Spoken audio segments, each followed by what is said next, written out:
আজকে 8ই ফেব্রুয়ারি, first day. কত শখ করে ঘুম থেকে উঠেছিলাম গো। এই আদিমার ভাই আজকে নিজের মুখ দেখেই উঠেছিলাম গো। এত শখ আমার ভাই সব সুরমার করে দিল গো আমার বেড়া। সবাই বলে যে আমাদের দাম্পত্য জীবন কতটা না সুখের।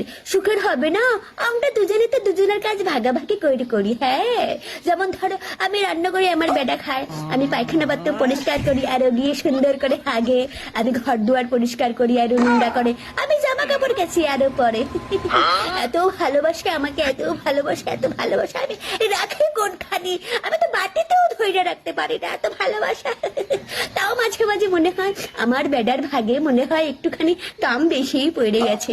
হ্যাঁ, আমি ভগবানের কাছে প্রার্থনা করি এইরকম বেডা মানের জন্য প্রত্যেকটা মেয়ের কপালে জুটে যায়। হ্যাঁ, আমি একা কেন সুখে থাকবো ভাই, তোমরাও একটু আমার মতন সুখে থাকো। Happy first day.